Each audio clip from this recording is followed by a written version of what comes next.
Hi. Till now we have discussed about various topics on DevOps. Just to summarize, we covered and talked about continuous development. Remember the diagram that we started, like you have a developer and how he will be utilizing your DevOps cycle and DevOps tools in order to complete the whole development and release cycle in form of continuous integration, continuous delivery, monitoring, release management, or container orchestration. So these kind of things we referred in terms of a diagram that has continuous development, where we had version control tool GitHub sitting, right? So GitHub actually supports continuous development. Sorry, Git supports continuous development by helping the version control automatically. Second, it was once your the continuous development is in progress, you need continuous integration and continuous deliveries to the end users, testers, your beta testers, alpha testers, internal teams, external teams, outside users, web users, application users. So these kind of releases you need to do. So where we learn about Jenkins that provides integration with the continuous integration, must say, with various tools in the environment.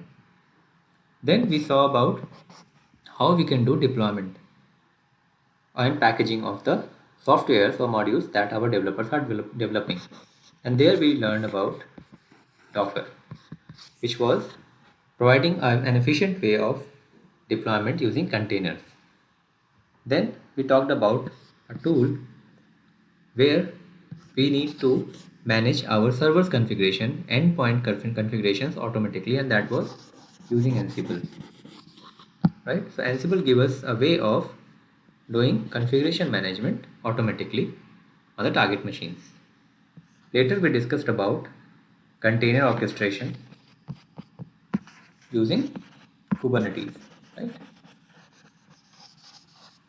So far we have covered and discussed about various topics that we had in our previous diagram, covering and helping the implementation of complete DevOps cycle.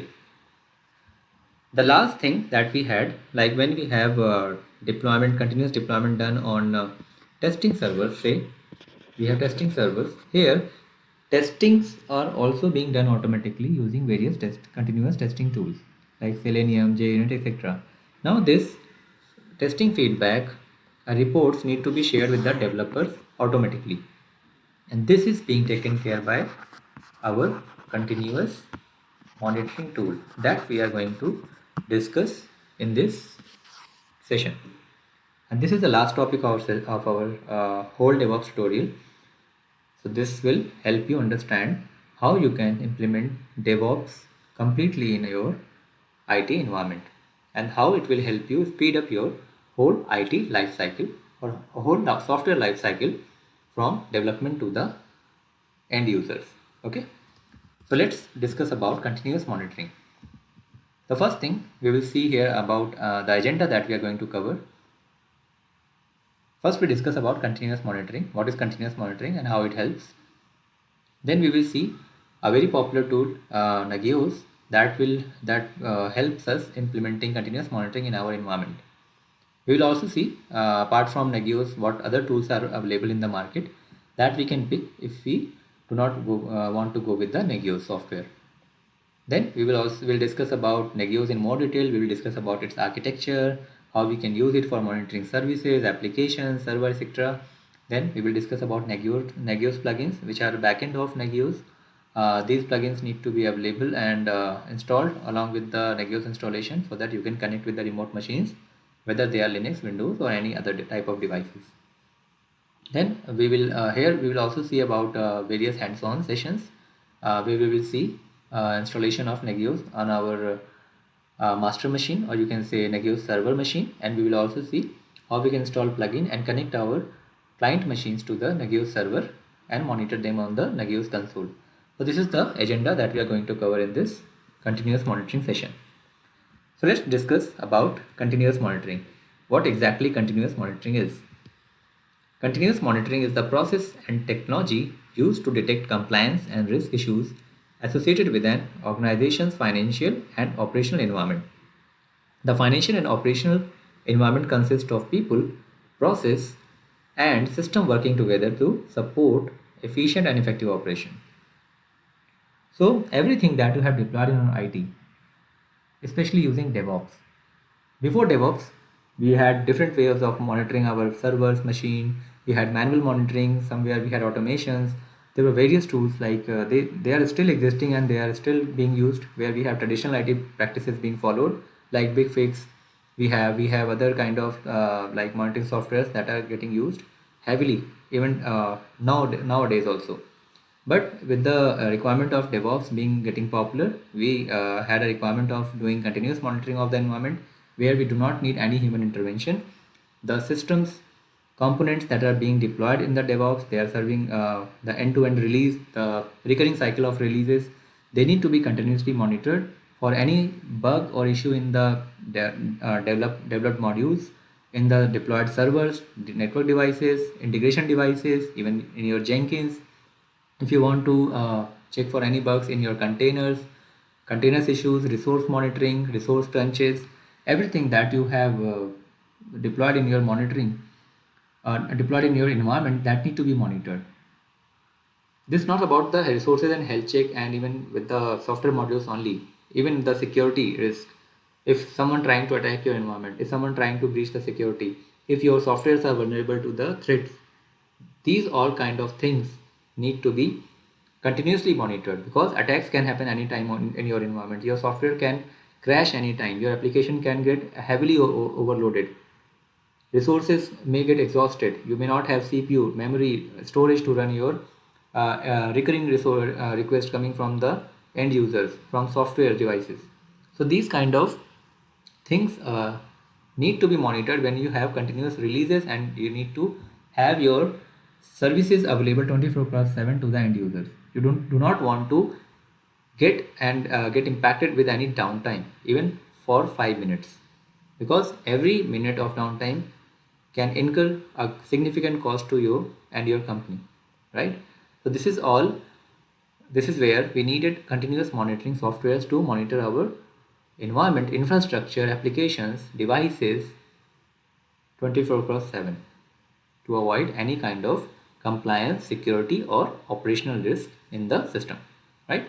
Hope you are able to get the catch what continuous monitoring is, right? These are some supporting points that support my statement why continuous monitoring is required. First of all, it helps you detect any network or server problems. These are our physical devices, right? And need to be monitored. Then it also helps determining the root cause of any issues, because all the systems, applications that are running, their activities are getting monitored and logged in files or softwares. Now, since you have every moment, every second log available in your transaction logs, so whenever any root cause and any issue happens, you will be able to dig into the logs and find the issues. And even these devices are capable enough to determine the errors getting generated in the logs, and they can send you notification alerts in the mails, pagers, or messages that this issue is these log entries are coming in the logs and they may give you severe pain in coming future. So these kind of activities can be monitored and root causes can be quickly analyzed using these kind of monitoring. Also, it maintains the security and vulnerability of the service. Your services are monitored. Any unwanted intrusion or any unwanted connections that you do not want to get your softwares providing the service can be monitored, and alert can be generated anytime immediately using these softwares. So that's where continuous monitoring is important. You cannot, the continuous means every moment your monitoring is active and it is watching around your all devices and services being deployed on the servers, right?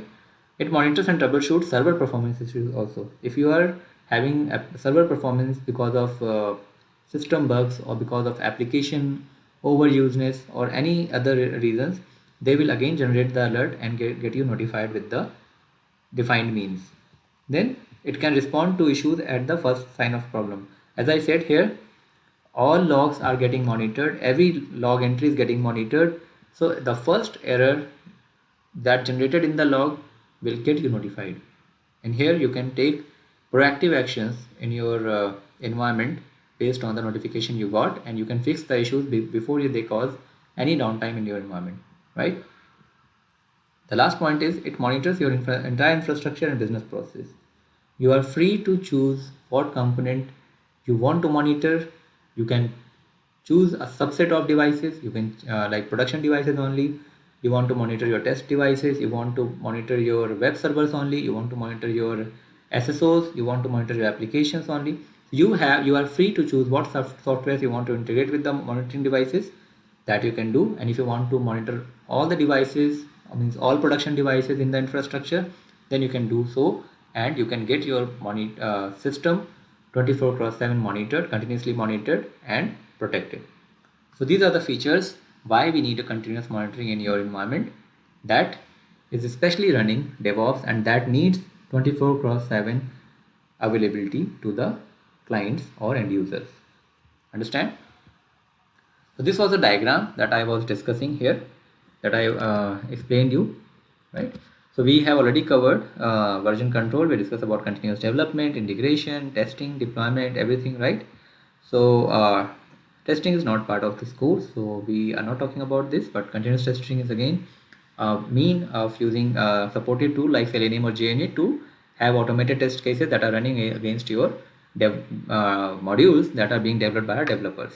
Okay, so here testing again sends feedback to the developers using continuous monitoring tools that are deployed in the environment, right? So this completes our software delivery pipeline as a whole. So this was all about continuous monitoring. Next we discuss about the tools that support continuous monitoring needs.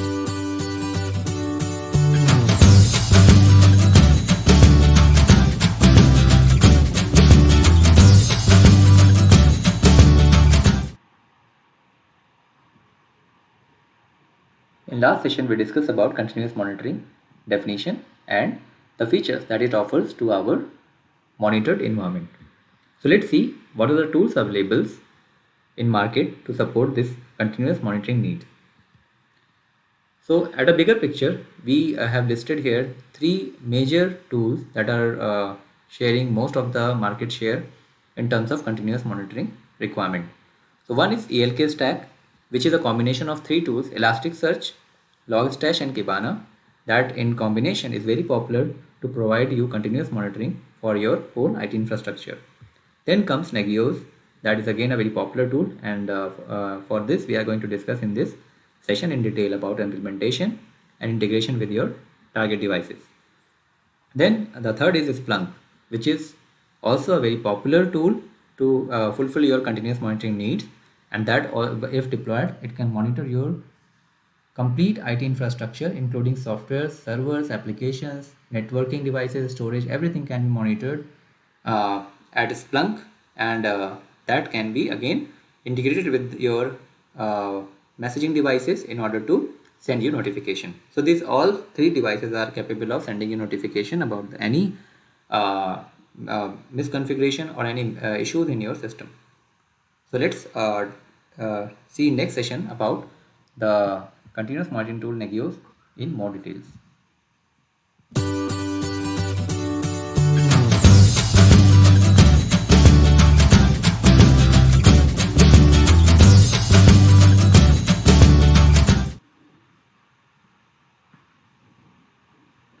Let's discuss a very popular tool for continuous monitoring, Nagios, in detail. What is Nagios? Nagios, also known as Nagios Core, is a free and open source computer software application that monitors system, network and infrastructure devices. Nagios offers monitoring and alerting services for servers, switches, application and services. So this way, Nagios is capable of monitoring each and every component and your complete IT infrastructure 24/7 or continuously.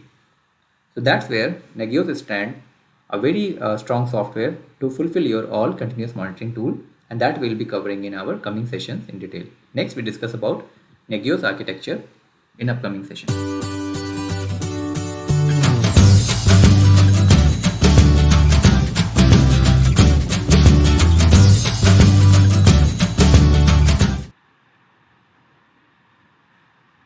Let's talk about Nagios architecture, how it organizes your IT components in order to get continuously monitored. So the slide shows a very typical Nagios architecture in summarized way.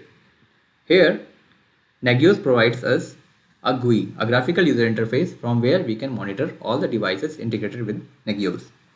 So that's where you can see it has a lot of options on web page that we will see in the hands-on session as well, and how it will give you all the metrics of the configured devices in detail, and that will be 24/7 continuously monitored metrics that you want to watched by your Nagios software.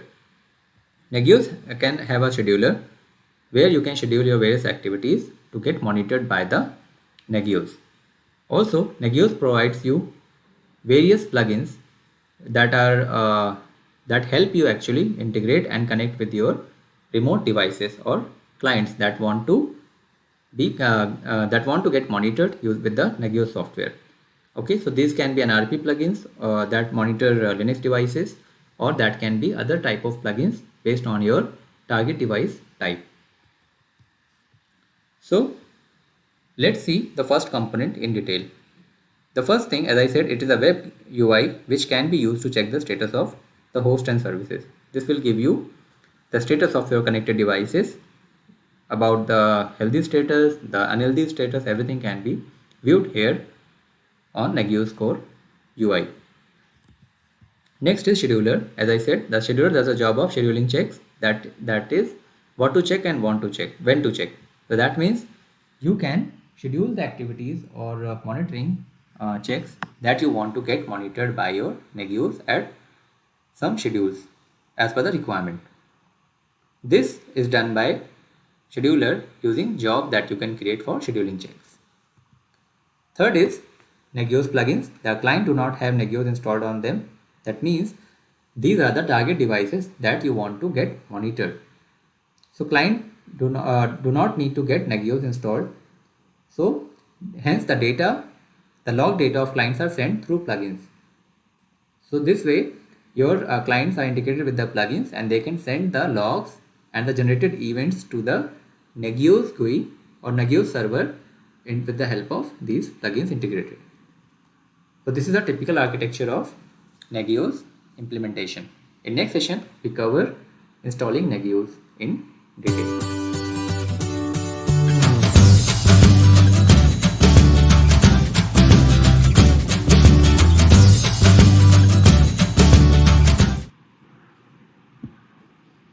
So by now we have understood what Nagios is and how it is architecture in order to implement in your environment. In this session, we are going to cover a hands-on installation on Nagios software. So for the sake of simplicity, I have everything documented here in a Word document for installing Nagios on Ubuntu. The process remains same on any kind of Linux version.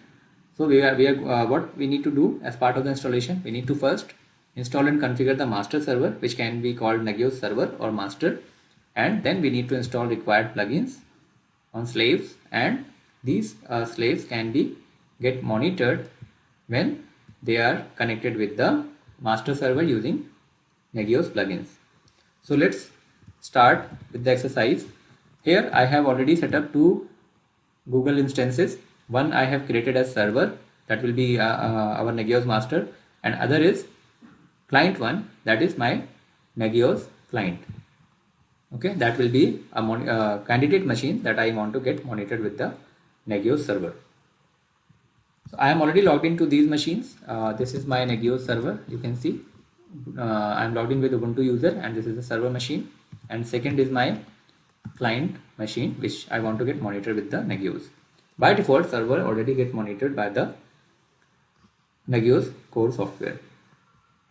So let's start by updating the repo. The first command is common everywhere. You need to first refresh your repositories, software repos, and then only you should try. This is needed actually to refresh your repository with the new URL links of the software that are already part of the software repo. So now here in this second command, we are going to install dependencies. I will be installing wget in order to download the software from the web URLs. The wget actually utility to download packages from command line. Then build essentials is required to be downloaded, which will have your make and all binaries because we will need later on in this exercise to build the packages of Nagios in order to install them on the server. We will configure, build and install, in short, if I must say. Then I am installing an unzip utility to unzip zip packages that will be downloaded in this exercise. And OpenSSL is required for software exercises, for generating for certificate exercises that will be generating and using in this.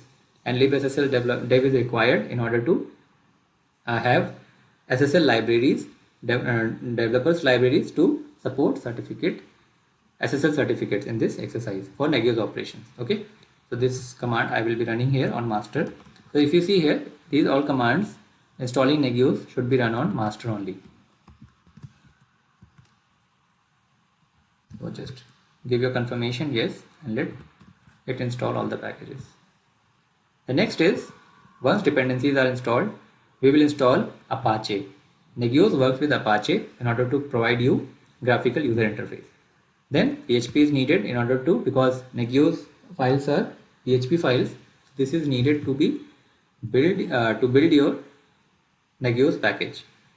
libapache2 is required. libapache2 mod PHP is required to provide to integrate PHP module with Apache software so that it can run run PHP code on the web server. And this is again, these are some PHP dependencies that we are installing here along with Apache.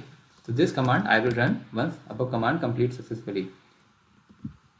It is still running. So meanwhile, let's go through the document only. We are installing multiple packages, so it may take few minutes. Once we install these kind of dependencies, the next is you can match with the output with your screenshot as well, which are defined here. So yeah, the installation is completed. Let's run the second command to install the remaining softwares. So you can see here, I'm not installing Nagios as of now. I'm installing the dependencies that will be required to run Nagios later on.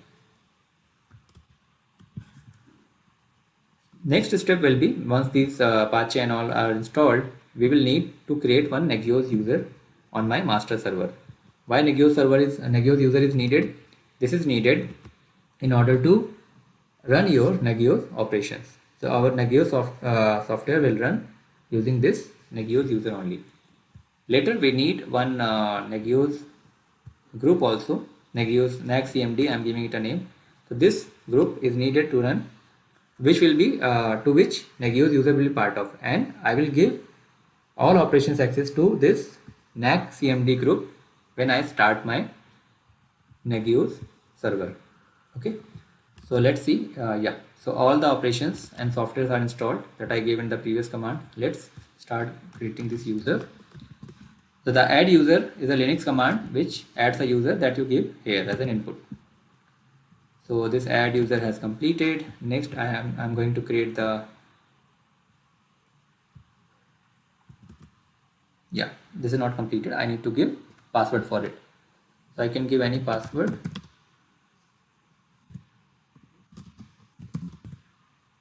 Okay, full name I can skip. These are option values. I can skip. Yes, information correct. Just give confirmation and it has created your user. You can check the user entry in your etc password file also if user got created or not. So you can see the last user is Nagios that I created just now. Next I will add a group using group add command. The name of the group is NAG-CMD, which will be used to add Nagios user, and this group will be used to run your all Nagios operations later on. This user mode command, if you remember the Docker session, we use the user mode command to make your current user part of Docker group. That's the same command I am running here, -ag NAG-CMD group, and the Nagios user need to be part of this group and it will be added using user mod. Done.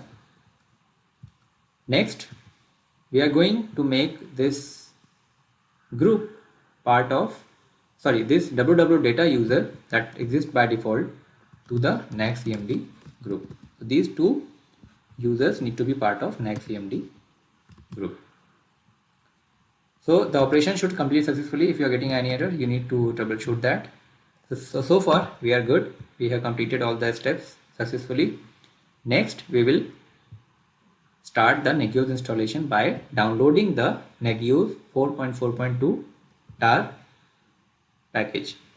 How? Using wget that we installed in previous steps, right?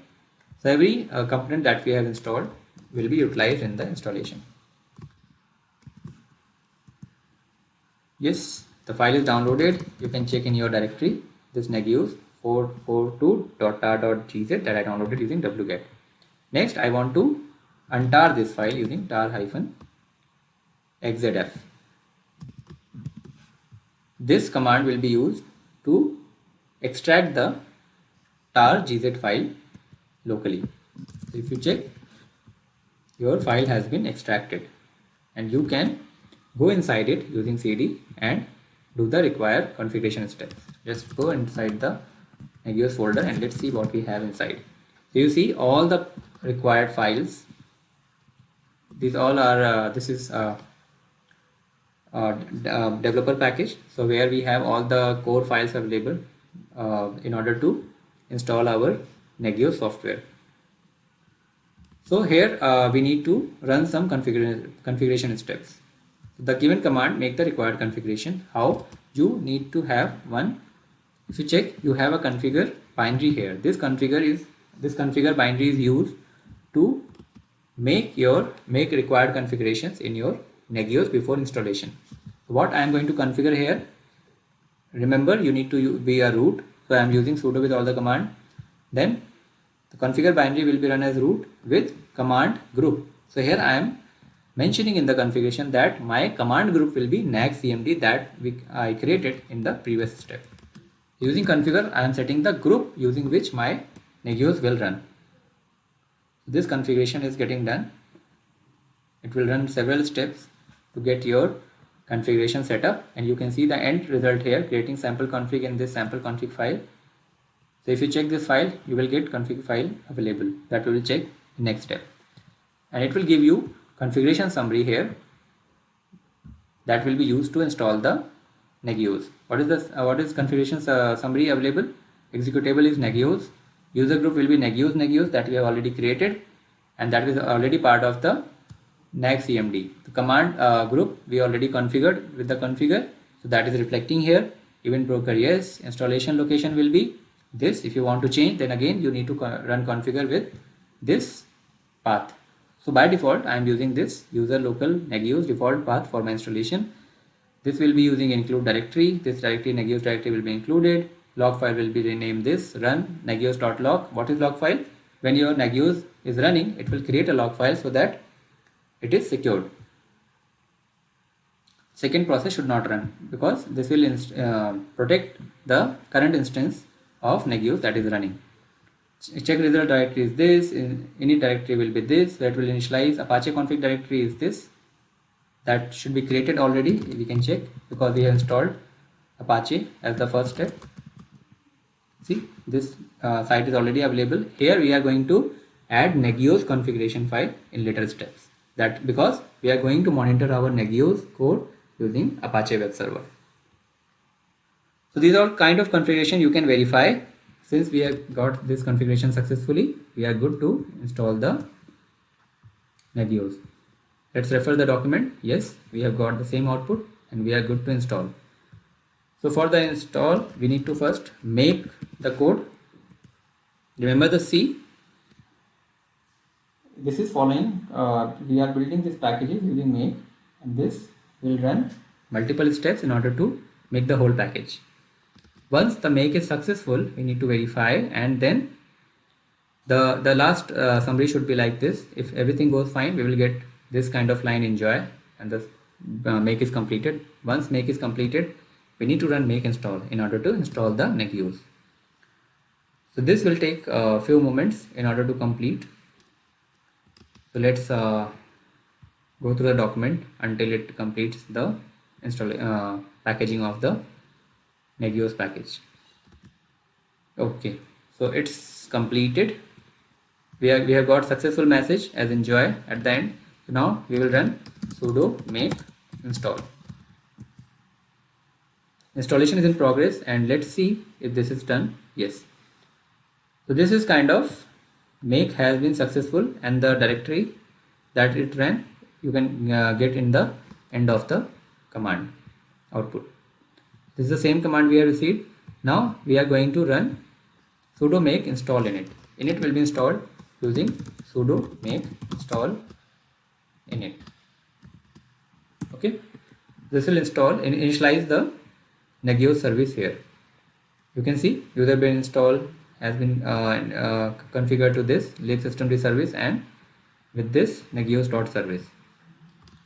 This will be used to run Nagios as service on this Ubuntu machine. Next is we are going to install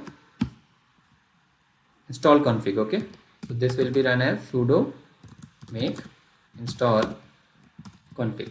So this will install the configuration that we have packaged using make. So you can see all the configuration step run and config files are installed at these locations. You can see all our CFG files. So using install config, we install all the configuration files at their defined locations, right? And these files will be required in order to run the Nagios services. Once install configuration is successful, now we need to install command mode. This will help you running Nagios in your command mode. Install command mode. Okay, you see command mode has been installed. We using this command, and permission has been set as a read write. So this is also set.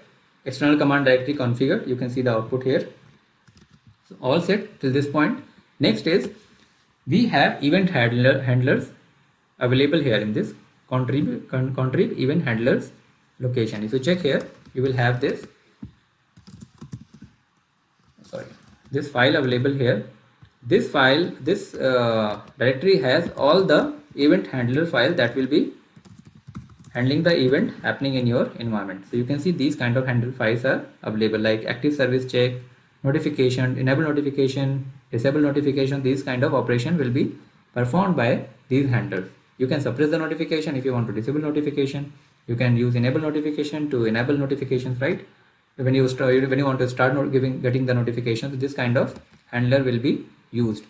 These need to be copied to this user local Nagios lib execute file, because this location will be used by default as per my configuration. So if you see, these files should be available in this directory now. Event handlers. Okay, so these files are copied and available at this location. Second is we need to change the ownership of these files. As of now, if you see, these files are owned by my user, right? This is my current user is Ubuntu, but which user is going to run Nagios? It is Nagios user, right? So I need to change, because I have copied these files using root. So this way you can see the owner of these files is root, but Nagios will be running. So I need to change the ownership to Nagios. So Nagios need to have permissions and ownership of these files in order to execute them inside the Nagios code. Let's check again. I have changed the permissions, ownership of these files using the above command. Everything is set. Now, as I said earlier, we need to create one Apache configuration in conf available file. The file name should be nagios.conf. So what I will do, I will use vim to create this file, and here I will add the required entry that is available in my document. I will be putting all Nagios required configuration, like my location of Nagios binary is here, user local Nagios bin, CGI bin, both this will be pointing to this. Directory is again this Nagios location, admin location, where it will pick the executables. The user that I use to log into my Nagios will be set by HT password users that I will be setting in coming steps. So these are all configurations are available. Alias I have generated for Nagios will be user local Nagios share. So this location will be linked to this /Nagios. When I hit this URL, on Apache web server on my internet browser, this /negios will point to this location. Again, so these are the required configuration that I am putting in my file nginx.conf, sorry, negios.conf. Okay, this is all done. Let's see if there is any error. No, everything pasted correctly. So next is to run this command in order to generate your Negios admin user. So here I am creating one if you remember, here I gave this htpassword.user will be used to log into the Negios console when we open the GUI. So this user I am using to the htpassword.users, which the name is Negios admin. So this Negios admin is the user that I am creating here to log into the Negios console. So what is the command? Sudo htpassword -c, and then this is the location that I defined here, and Negios admin. This command I need to run on my master. You need to provide a password. Let's set some password.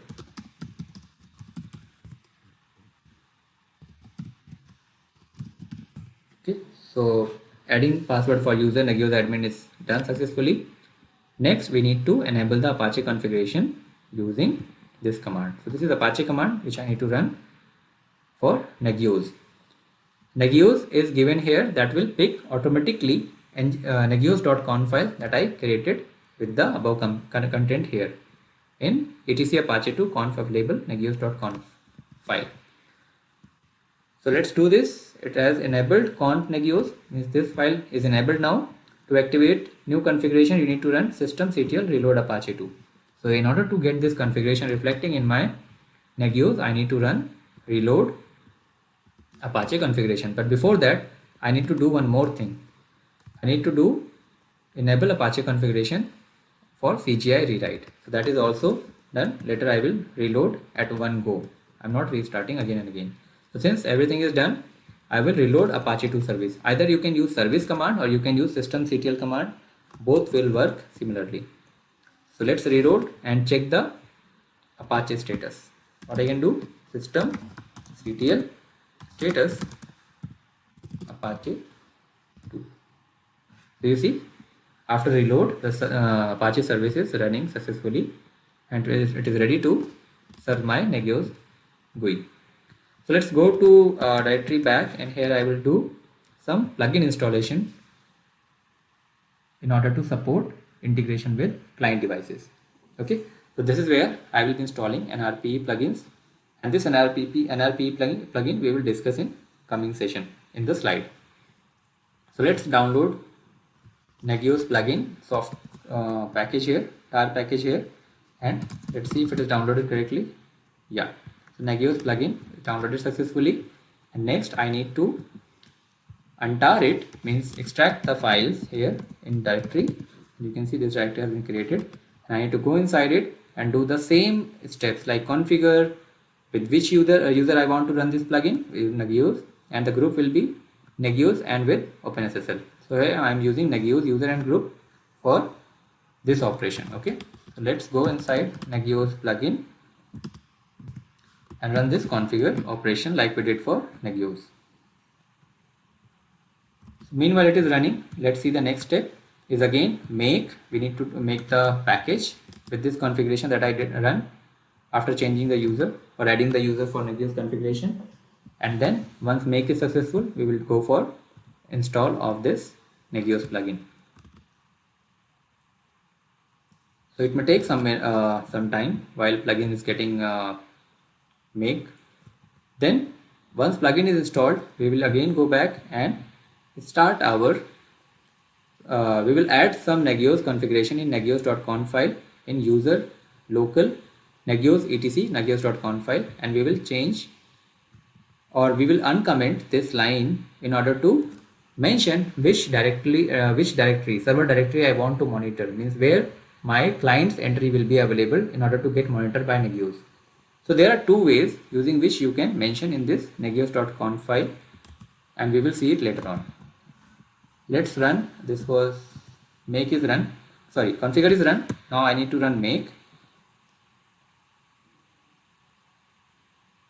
Okay, so this is running, and it may again take few minutes.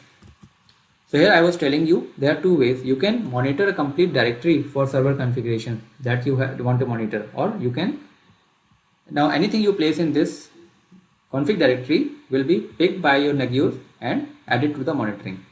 Or you can add file also. You can add file using CFG file. And so both way, if you want to monitor one server only, you can add in terms of file. You can add multiple CFG file also to get monitored. If you want a complete directory, you can monitor using CFG DI also. So there are two ways to place your server configurations or server entries. Make is successful. I need to install now. This has installed my plugin. What next? Next I have to go. Yes, so plugin has been installed. Make install GL. And before we can start using Nagios, so that will be, we need to this configuration. We need to do this configuration in order to enable our monitoring directory. We need to tell the Nagios which way we want to monitor using a configuration dir or configuration file. So let's go here and edit the file. Nagios.cfg file is available by default with all the parameters that are required, but every parameter will be commented. You can uncomment the line which you want to get effective. So you can see all files are available here. Okay, so log file will be this. You can change it here. So all Nagios related configuration you can manipulate here. Config file means you can specify individual object config file as shown below. So for every device you can add it config file with CFG file. It will monitor all the files. Then later you can see CFG dir. So this, the way we want to monitor by placing all config files for all the devices in this location. So I will uncomment this and use this configuration in my Nagios installation. Okay, so I have uncommented this line. Later I need to make a directory because I have uncommented this line, right? But this directory need to be checked or created if it is not available, because that need to be monitored by my Nagios. So you see, the directory is not available. So what step I need to do? I need to create this directory as root, and then I will be able to place configuration files here. So let's create the directory and then verify the changes in your configuration file using the command. Nagios provide you a command like use Nagios-v and then the configuration file path to check if there is any syntactical error or your configuration file is fine to support the Nagios installation. If there is any file, you will get if there is any error in the file, you will come to know and you will be able to correct it before your Nagios installation can go into any error. So here I have run the command and I see it has checked these many services, objects, circular paths, and here I can see no warning, no errors. That means I am good with my configuration and I am ready to start my Nagios on my server. So how I need to do? I need to start Nagios service and enable in the systemctl. These two steps are required here. So I have started my service. Let's check the status. Sudo service Nagios status. I can use both systemctl and service, both commands for the same way.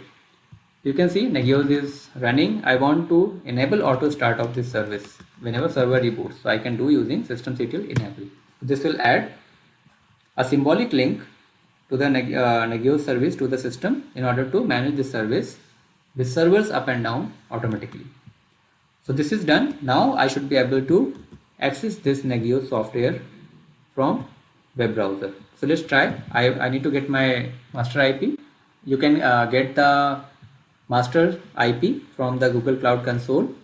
External IP I need to access because I am accessing from browser, and I need to append Nagios here at the end. It is of course not a secure access. SSL is not enabled, so I need to do HTTP master IP and Nagios. And this should be accessible if everything has happened and went fine. Now it is asking for authentication. Remember, we used HT password to set Negios admin as user, and we set password for it, right? I will give the password I entered that time. You need to remember the password in order to log into the Negios. Otherwise, you will lose the access.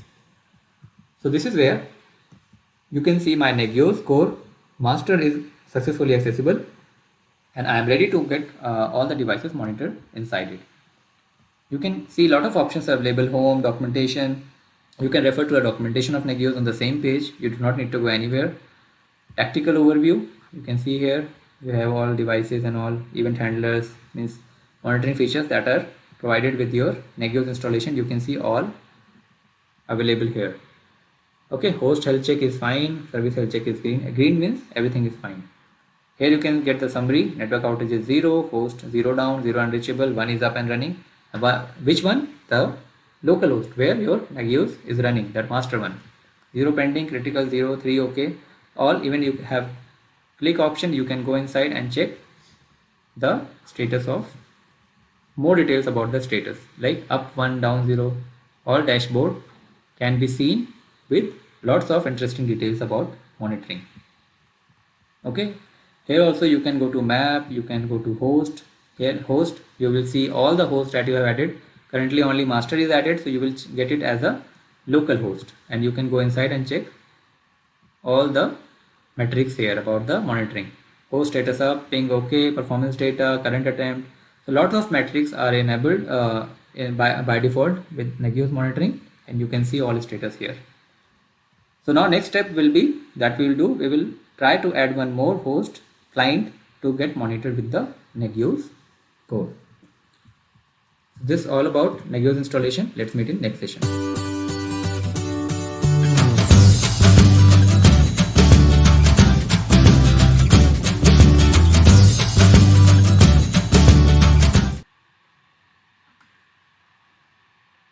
Let's talk about various Negios components that are required for its functioning. At major level, Negios got two types of components. One are objects and one are plugins. So objects are the elements that are involved in the monitoring and notification logic. If you remember, we went to the console and we checked for the host and other entries that we saw. So all the entries, if you go inside a host, whatever component that you monitor are called object in terms of Negios. Okay, so you can go to the host from host also. You can go from tactical view. You can monitor services here. So these are called of types of object that you configure in Negios. When Negios restart or reload, it reads all the .cfg files. Remember the Negios.cfg file that we edited? Inside this, whatever files you have entered, including Negios.cfg files, all are read, and these objects are added to the monitoring configuration. Okay, so it says it reads all the .cfg files within the object directories. So if we want to monitor any server, we want to my server got disconnected somehow. Let's reconnect.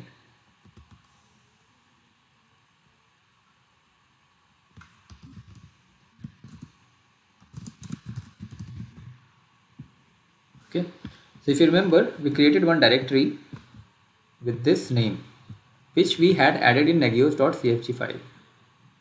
This one, right? So this file, we uncommented this location to get monitored for all the objects that we want to monitor, and that's where we will be placing all the directories. So this line referring all the CFG files are read when your Negios is restarted, reloaded, or started for the first time. It will read all the CFG file, and from where it will come to know which all objects or server devices configuration need to be monitored using Negios. Second comes plugin. Plugins are the piece of software that one install on the Negios slave host. They are installed on the Negios slave host in order to interact with the host machine or Negios master machine. So these plugins, when installed, they actually interact with the master node and send all the application logs, server events, everything to the Negios to get reported on the monitoring console or send notification. So this is where these two components of Negios help with the functionality of continuous monitoring in Negios. Next topic, we discuss about Nagios plugins that we'll be installing on slave nodes in order to get connected with the master.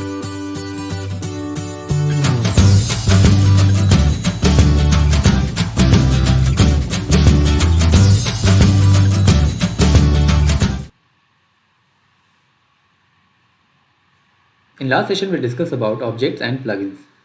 So let's see what type of plugin Nagios provides us to enable the integration between various devices. At a major level, Nagios provides two kinds of plugins. One is NRPE, Nagios Remote Plugin Executor, and other is NS Client++. Based on the type of devices, it has got few plugins to connect with the master host. NRPE plugin required, if you can see here, it is used to monitor your Linux devices and connect with them. It can be CentOS, Ubuntu, or any Linux flavor, Fedora, Red Hat, all can be connected with the help of NRPE plugins installation. When you have Windows type devices, you need to have NS Client++ plugin installed, and then they will be able to talk to the Nagios host. For getting monitored, you can monitor all the Linux and Windows devices from one single Nagios host. You do not need to have a Nagios Windows host in order to monitor Nagios Windows client. Your Linux host that we have created here, that can monitor all kind of devices, target devices, which can be Linux or Windows machine. So this is all about types of plugins that we can use in Nagios. Next session we cover about creating monitoring service and monitor a host with your Nagios master.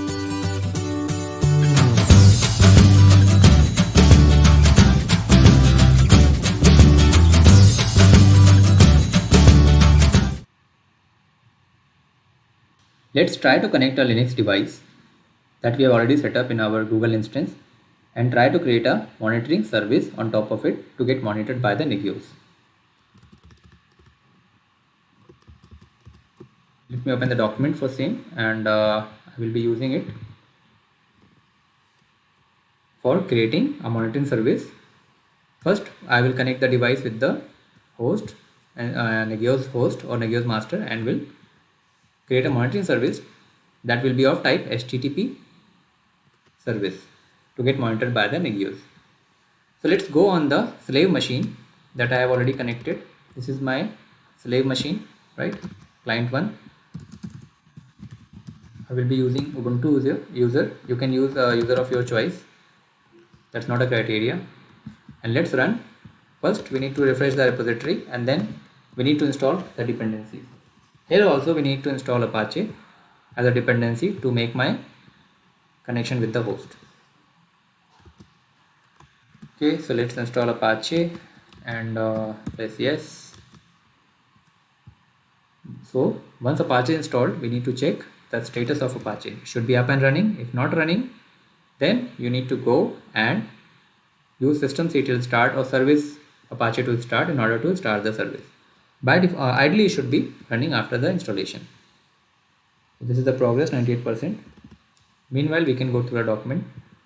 Once it is installed and running, Apache can be accessible, and we should be able to see a default page by accessing it externally using the Google Cloud Instance public IP. Okay, so this can be done once Apache 2 installation is complete. Till this point, we had to do all the setup on the client machine. Next, we need to go to the host and add this machine to get monitored to the our Nagios console. There are two ways. I said you can add this host.cfg inside the server directory that we already created. Remember, cfg dir. There we can create this host.cfg file, and this will the Nginx will automatically pick this entry to monitor the complete server. Next, you can if you are not having this dir configured, you can instead you can create this cfg file and add inside cfg file entry like this one. So both way you can monitor this file inside your Nagios host. So we will try to follow this first one by adding this host.cfg file inside the server directory. Okay, so let's see if installation is complete. Yes, so I need to check the status of Apache. It is running, and I will try to access it from the public IP of my client, HTTP public IP, this one, and I am able to successfully access Apache default page. That means Apache is successfully installed on my client machine. Next, I need to add this host file in the directory that I configured inside nagios.cfg. This is server. Okay, so this is the path, right? This path I have configured inside.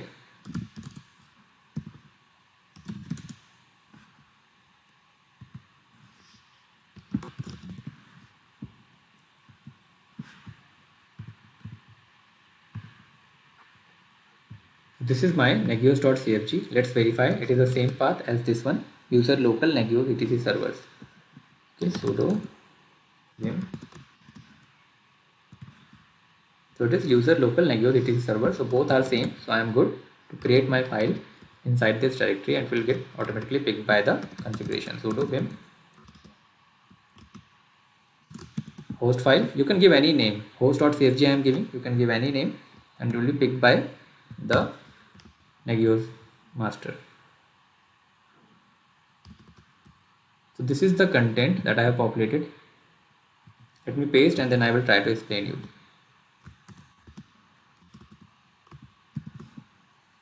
So you can see I have defined two things here, three things actually. One is the host that I have defined here, generic host, that is my host template for adding any host into the Nagios.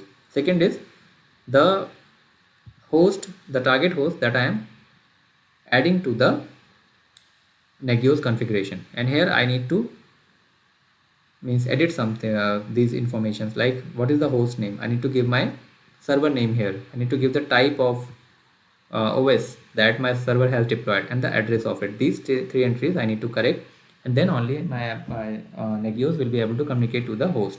So these parameters need to be corrected. Again, this I can use any, because I am giving here, I am adding this. So this is the name inside the Nagios monitoring console. Then here I am creating a service, the monitoring service that I am talking about here, this one. So this monitoring service I am adding here. Any type of service you can add. You can give a name to it, generic service. The host name again need to be corrected. The type of service I want to monitor, the HTTP service I will be monitoring here, so I am giving HTTP, and then check command will be check HTTP. So these things I need to edit as per my machine. My machine name is client1. This need to be corrected. 1. Rest can be same. This also need to be corrected. OS flavor is Ubuntu here in my case.